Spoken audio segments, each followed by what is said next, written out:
The CNBC app. Global market news in one place. Customizable sections and personalized alerts. Stocks tracking, interactive charts and market insights all in your hands. Stay connected. Stay informed. Download the CNBC app today. Hello and welcome to Squawk Box. Here are your headlines today.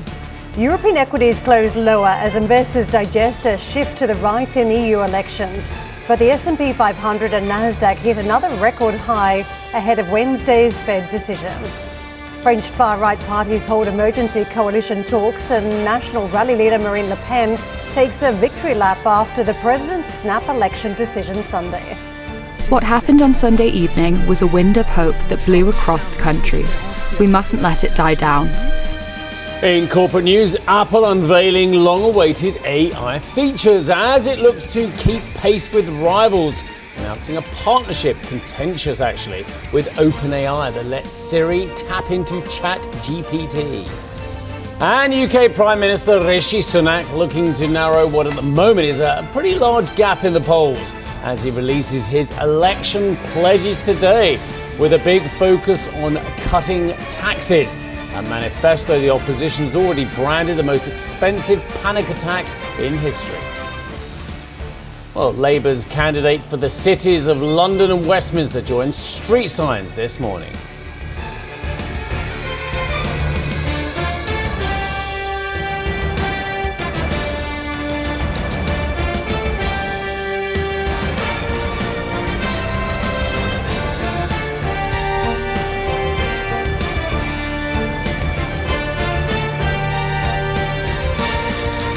A fresh record close on some of those US markets, certainly spelling confidence going into the Fed's interest rate decision this week and the CPI numbers. So if you look at the S&P and the Nasdaq, those were the record closes that you saw, 5,360 on the S&P 500 and 17,192 on the Nasdaq. So again, fresh appetite for those equity markets despite a layer of uncertainty again as investors wait for more clarity on the timing of those Fed rate cuts, fresh projections. The market is certainly looking for some fresh clues, but at this point still willing to trade high. But again, the features of the market, AI, we saw Meta stock rallying about 2%, the 10-for-1 stock split taking effect over at Nvidia, that stock also marching higher. So again, those are concentration of big name tech plays very much still underpinning the market. In terms of what we saw elsewhere on the dollar crosses, this is the trade for the greenback. This morning we're seeing some strength in sterling and euro, both of those tracking a little bit firmer versus greenback, although dollar holding its own versus the Japanese yen. To WTI, Brent and gold, the commodities trade, it is a weaker one. Brent and WTI both slipping slightly. We are perched around the 81.5 mark on Brent, 77.70 on WTI. Spot gold also fading, but we're talking about fairly monumental week as we get set up for central bank policy. To the Asian markets, and the early picture across the region is slightly weaker, so some selling creeping in across these major markets and a fairly decent amount of selling, down more than 1% on Australian stocks, over across on China and Hong Kong. Hang Seng down by 1.6%. The only one in the green following that lead from Wall Street, very much the Japanese stock market. We've got a bounce there of about 1/3%, and we're perched above 39,100 points, Steve. Super duper, Karen. Thank you very much indeed. Right, okay, well, we promised you we'd be data driven, and so let's go through all the data this week ahead of, I think it's going to be a very exciting day tomorrow, actually, for all kinds of reasons. We'll get to that. The New York Fed's May survey pointed, well, once again, to mixed inflation expectations amongst the public. Well, they're mixed, same as the policymakers, eh? The one-year inflation forecast declined just slightly to 3.2%, whilst the three-year outlook, isn't that amazing that there is actually, taking a step back, there is a consumer survey on three-year inflation. I mean, if the experts can't get it right, what hope have the consumers got? Anyway, the three-year outlook remains steady at 2.8%, very specific. Home price growth expectations stayed north of 3%, whilst anticipated rise in gasoline, food and rent costs were unchanged from April. The survey comes ahead of Wednesday's CPI print for May, followed by the Fed decision later in the day. But it's the dot plot, isn't it? Isn't that where it's at? I think so. Stubborn price pressures, strong economic data. Well, they have now markets got a pricing of a 50-50 chance of a Fed rate cut at September's meeting. Investors remain highly optimistic of a cut, but by the end of the year. This is the same people who thought we were going to get 6 this year, is it? Anyway, pricing those chances at around 90%. Well, let's get to Charles-Henri Monchard, who's the CEO of Bank C's. So many things to talk to you about, Charles-Henri. So thank you very much indeed for joining us. Should we start and finish with the Fed fairly quickly? We're on wait and see for the CPI, for the decision, the dot plot. Where's your particular interest? Good morning, sir. Good morning. To us, the base case is still for a cut in September, provided that we continue to see some normalization in terms of growth data and labor market data. I think, on this perspective, last week provided us with a true mix of data. Before Friday, it looks indeed like a labor market which is slowing down, and then we got the number on Friday as a refresher that nothing is won for the time being. So we continue to lean towards a cut in September. Before that, it's too early, but that's our base case. Okay. What difference does a 25 or 50 basis points reduction in the price of money in the United States by the end of the year matter to your investment decisions? Well, you're spot on. It's not, a true, let's say, major mover for us. And this has been the lesson from the first half. The markets were driven mainly by earnings, which have been doing much better than expected. And also, as a reminder, the sweet spot for the equity market is before the first rate cuts. If you look at history, after the first rate cuts, this is usually when we get some troubles in the market. Why is that? Because usually the Fed is cutting rates when things start to turn nasty, when bad economic news are not good news anymore. So to us, the sweet spot of the markets is currently now. And once we get the rate cut, it doesn't mean that we have a prolongation of the equity bull market. It all depends on the macro data and also on how earnings growth are doing, because so far we have been positively surprised by the fact that we don't get any downward revisions to earnings, which is something usually that doesn't happen at this time of the year. Charles-Henri, to that point around whether you sell the first rate cut, this time around we have a slightly different feature, and that is around AI. And it does feel as though the market is still a little bit concerned around the monetary policy stance and are going after this thematic. They've got the AI bat and they're running out of the stadium with it at this stage. Do you believe we are seeing some excess in the AI trade at this point, given we still don't know how to monetize, even though Apple giving us a glimpse behind the scenes as to how it's thinking about it overnight? Well, the answer is yes and no, because indeed the expectations for the major stocks are starting to get, very optimistic. But on the other hand, there are two reasons to be optimistic regarding AI. The first one is that AI means more productivity gains for the broader, set of companies. So we expect productivity gains to benefit, a large numbers of companies within the main indices. And two is that there are also, second derivatives winners of AI. One of them is utilities. Utilities is so far the best performing sector of the S&P 500. Why is that? Because there is huge demand for electricity, and some electricity companies are benefiting from this. And we might see more of that kind of second derivatives winners on the AI side. And to us, by the way, that's one of the key for the second half. Will the market advance broaden to more stocks, to more sectors? And the key here will be, is AI benefiting other sectors than these Mach 3, Mach 4, Mach 5? I want to get into that a little bit more, because I just push back on how tangible AI is in terms of a trade, because when it comes to productivity gains, disrupting at scale, so actually having genuine impact at a large level that impacts earnings, it really seems to be in call centers at this stage, not beyond that. So how do we actually anticipate that productivity can be improved in the next 12 months for any of these companies we're talking about? No, it's very difficult. I think there was last year a JP Morgan study showing that when you look at any tech revolution, there is usually, overestimation of the immediate gains. Usually the gains come 3 years, 5 years, afterwards. This time might be a bit different, because the way AI is spreading into the economy is quite impressive. Just one example: healthcare, medtech. AI is already there. AI is already changing, many medtech companies, and also changing the pricing, because believe it or not, and it's not a surprise actually, is that because they are able to integrate AI into the medtech apparels, they are raising prices, very, very aggressively. So here we are seeing immediate effect on the top line, but also on the bottom line. Charles-Henri, big question for a very short amount of time. You've done a lot of work on the ramifications of the European parliamentary elections, and specifically the now parliamentary election that's oncoming in France as well. Just really what you think the ramifications of that vote could be.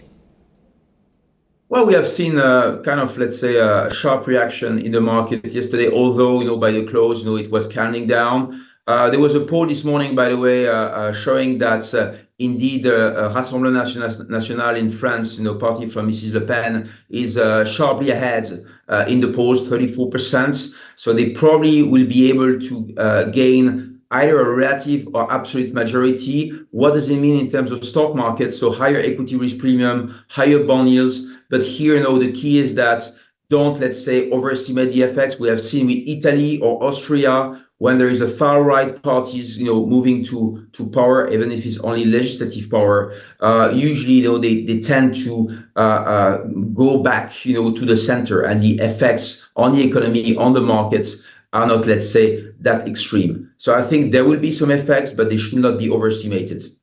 Charles-Henri Monchur, thank you very much for joining us, the CEO of Bank Cs. Coming up on the show, Europe reckons with the aftermath of the far-right surge in EU parliamentary elections. We'll get the latest out of France and Germany and hear from former EU Commission President Jose Manuel Barroso. Plus, Apple announces a partnership with OpenAI to build Chat GPT into its products. But the stock move suggests investors still need convincing. And as the EU prepares to unveil its own tariffs on Chinese EV makers, we'll speak to the CEO of the commercial vehicles maker Scania. That is coming up at 9:30 CET.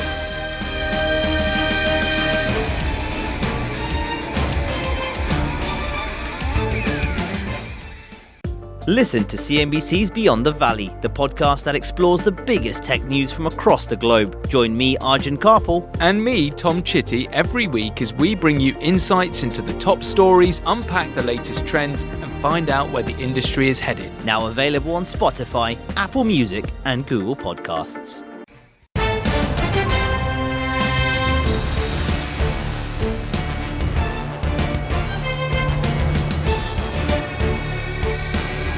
Let's take a look back over those European market boards yesterday. A lot of action in reaction to the European parliamentary elections.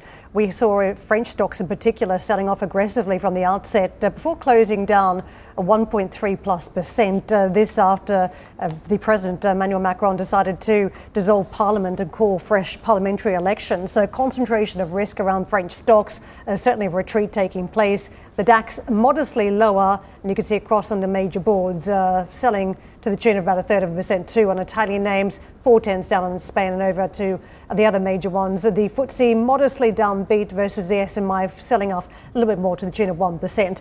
The selling that we saw also concentrated around the euro as the markets took stock of potential political risk. This morning we picked up a little bit of territory, but the reality is we're still around the 107 handle versus 108 plus. So 107.68 today in the early morning trade. Don't forget there was a sell-off to a 1-month low yesterday. To those European yields, and there was some appetite too as we saw those yields pick up. We certainly saw some increases, 2.67 on the safe haven German Bund, across on Spain, Spanish paper yielding just shy of 3.5%. We tilted through the 4% threshold on Italian paper and we remained there, 4.08%, and on OATs 3.24%. But for me, what was interesting was that we've really had very little political risk given how smoothly things have been working in Europe to date. But that certainly came back to a degree in that trade yesterday. Yeah, very interesting. Go back to that euro-dollar board again, if you would. Just very interesting. What is it, a 1-month low, I think you said as well. But fact is, look at the stately progress of that chart over the last, what is that? That's year to date. I mean, 107.50 to 107-ish to 109 covers the whole lot. It's tiny moves, less than a couple of percent moves, despite everything that's been thrown at the market with ECB moves and parliamentary elections. It's quite glacial, isn't it? To be fair, I would argue that the euro has been in the back seat while a lot of these moves have been taking place thanks to greenback trade. But this was the first move where it was in the front seat driving the trade lower. So it was a subtle change, if anything. I think you're right. But again, it's just, we have the fact that the ECB has gone and people they were worried at themselves at the ECB about going before the Federal Reserve, and now they've gone, and very little pain attached to that, given the fact that Madame Lagarde was quite so hawkish as she delivered that card. Let's segue over to the French banks, and we can see what that trade looked like by the close. At one stage in the morning session, we were down more than 6% on a couple of banks. SocGen recovered some of that territory, but then selling off aggressively in the final stages of the afternoon, 7.5% down, also reading for the other boards too. Well, French far-right parties are holding emergency talks about a potential electoral coalition. This after the National Rally Party, led by Marine Le Pen, was projected to gain the most French seats in the European Parliament in a wider EU vote, pushing French President Emmanuel Macron to dissolve Parliament and trigger a snap election. Finance Minister Bruno Le Maire warned that the vote, scheduled to begin on the 30th of June, could have the most serious consequences in modern French history. National Rally Party leader Marine Le Pen said she would put forward Jordan Bardella, the current president of National Rally, for the role of Prime Minister, adding she will continue to push her own presidential ambitions. Speaking on French television, Le Pen hailed the outcome of the European election, urging voters to sustain the momentum. What happened on Sunday evening was a wind of hope that blew across the country. We mustn't let it die down. And I say to the French people, continue to mobilise. I mean, focus on the 30th of June and 7th of July. Because what you want, you can get. According to a precept I've often repeated, when the people vote, the people win. Well, let's get to Charlotte for more. Charlotte, you were in Paris yesterday for the coverage, back here today. If this gamble transpires and Marine Le Pen manages to score a much larger number of seats, what does that mean as we count down then to the French presidential election in a number of years' time? Will voters think that her party, that Le Pen's party, has had a decent go at forming government and enacting policies? Will that be an experiment that plays out as Macron wants it to? Certainly that's how Marine Le Pen's party see it. To be in power before the presidential election, to then open the door to the election in 2027, and the success of the European election, also the springboard to then enter and get in power, at least on the domestic level. But certainly, again, we cannot transfer what we saw at the European election to the domestic election, the parliamentary election, because of the way the vote was held. It was a one-round vote for the European Parliament, so two-round vote for the National Assembly. And that, of course, changes everything. They are very hard to predict, the legislative election, because of the way they work. For the second round, you have the two top candidates, and any candidate that has more than 12.5% of the registered voters. So you can have 3 or 4 candidates that get into the second round.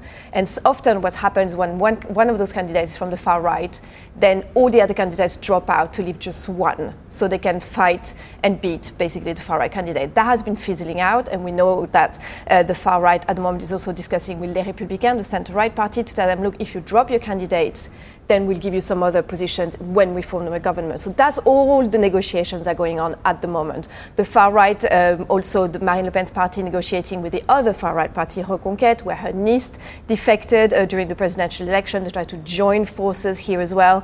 The left late last night announced that they are forming a union as well, the Front Populaire, the Popular Front. So that's the Greens, the Socialists, and the Communists also joining forces. So that's all the game that's happening this week. All these tractations, all this mercato of politics happening, because all the lists have to be submitted by June 16th. So it's really, really short time to have all the names of all the candidates in all the constituencies, because the official campaign starts on Monday.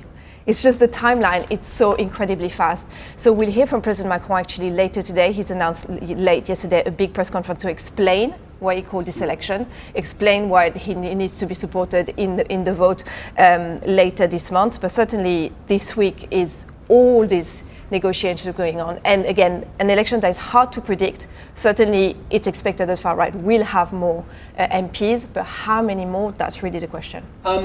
Lots of questions, and you'll be answering all those over the next few weeks as well. But something that Goldman Sachs has been pointing out as well, they've done a big piece on Q&A on the snap election as well, what it could mean for Europe more broadly, not just for France, and we can go into the latter at some stage as well. It says pretty much, firstly, the far-right proposals regarding the single market and immigration restrictions would likely to be at odds with European law and could create frictions in dialogue with Brussels. Secondly, large institutional steps at European levels, such as common debt issuance and Ukraine's accession to the European Union, most likely require parliamentary approval and will be hindered by a blocking far-right majority. So a couple of the big implications on a Europe-wide level. Absolutely, and basically it would be a little bit like Hungary, and what Viktor Orban has been doing is being part of the institution. So, it's no question of a Frexit at all, no question of exiting the euro. They moved away from that, but certainly block from inside, and they say reform from inside, but certainly would be blocking a lot of key policies on Ukraine in particular, and other. They voted against, for example, the COVID package support. They voted against that. A lot of key big measures that were agreed on in Brussels, the Rassemblement National at the European Parliament voted against. Again, as you were saying, some national parliaments had to approve some measures, and they would certainly be against that. So there would be a lot of frictions, and France would certainly have a very, very different role within Europe if the Rassemblement National or the Prime Minister was from the far right. Can we talk about Jordan Bardella? This is the man now at the forefront of the elections. He's young, he's 28, he's the son of an Italian immigrant. He's said to be charismatic. Is he charismatic enough? Well, he is, and he appeals to young voters. He's on all over TikTok, he's talking to young voters, and that's working. But what's really interesting is that they always said Bardella, if he's successful at the European election, he would be the Prime Minister, and then Marine Le Pen would become the President later on. But now, there's a lot of rumors of, would Marine Le Pen actually give up being Prime Minister right now? That the possibility is actually on the table.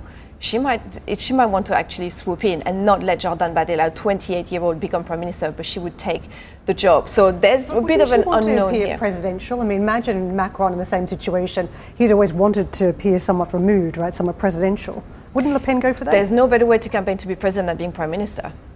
How do you sell your record than being I've been doing it for the past 3 years. So that would be interesting to see actually what happens within the Rassemblement National themselves. So many permutations. How exciting for you and for all of us. Thank you. Meanwhile, the German Chancellor Olaf Scholz, well, he's in a pickle as well, but he's ruled out calling an early election after his party saw its worst ever result in the EU elections, taking less than 14% of the vote in Germany.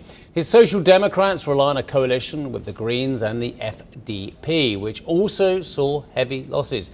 Germany is scheduled to head to the polls on or before October 26th, 2025. Well, as predicted, European voters swung to the right across the bloc. However, speaking to Sylvia, the former president of the European Commission, Jose because he's Portuguese, isn't it? Jose Manuel Barroso said that the impact will be minimal. I don't think that it's very important in European terms if it's a little bit more to the left or a little more to the right. The problem will be if there is a majority against the European Union. And that did not happen. The center did hold. It's true, this parliament will be more fragmented. There is more to some right extreme. But overall, the biggest party is DPP, is center-right, a very committed European party. The second and the third are also pro-European mainstream parties. So the center did hold, and that's good. Having said that, it's probable that in some policies there will be some recalibration. For instance, on migration, already now it's happening because our citizens, at least a big part of them, think that Europe is not sufficiently credible protecting its borders. So that's something that is already evolving. And also climate change, while people remain very committed to the agenda, the climate agenda and decarbonization, they also believe that sometimes there has been too much effort and forgetting the social dimension and the competitiveness issue for Europe. So I will not be surprised if we see some recalibration of these policies, slightly to what we usually call the right, but it will remain in the mainstream, politically pro-European, and I think that's good news. Jose Manuel Barroso there. Well, defence was a key issue for voters as Russia's offensive in Ukraine continues. Marie-Agnes Strack-Zimmermann, the chair of the Defence Committee of the Bundestag, told Annetta that the bloc must now approach defence in a different way. After the second aggression against Ukraine, Russian aggression, we have to think definitely in a new way in Europe. It's not only a question of nations. It's a question: are we able to defend our union? And the best way would be to create a European Union of defense. And I know it's not easy going because it's a question of it's a national question, but anyway, we have to start now. And before the election, I talked to many members of the European Parliament, different parties, and everybody said to me, we have to change, we have to start a new thinking about the security. Will you push for that idea to create a common European defense system? I mean, you have to kind of rein in all the national egos, so do you think it will be very difficult? You know, I'm not a dreamer, I'm 66 years old, but I think the time is now, it's time now to do it. And if we are not able to do it, then we will become a real problem. And I think that the time is, yes, ready for takeoff, and we have to do it now. Looking at the system we are currently running in Germany because of World War II and the lessons learned, so the industry can only produce when there's an order. Should we change that system so we have like the possibility of actually producing as much as possible? I think the industry is clever enough. They realize that everybody is looking for more ammunition and special weapons. So it's not necessary. I mean, they need contracts for the next years, of course, but not for the next 10 years. I think this is their job, the CEO job, to realize what happens in the world. So we have to work together. But we are not responsible for the industry. We are responsible as a member of the parliament for people living in Europe. And so I think for everybody it would be great we work together, but in distance. And we are not a lobby of this industry, but we need them and they need us. Thank you for listening to Squawk Box Europe Express. For more market-moving news, you can head to cnbc.com. Or join us again on the show with Steve Sedgwick, Karen Cho, and myself, Arabile Kumete, weekdays on CNBC.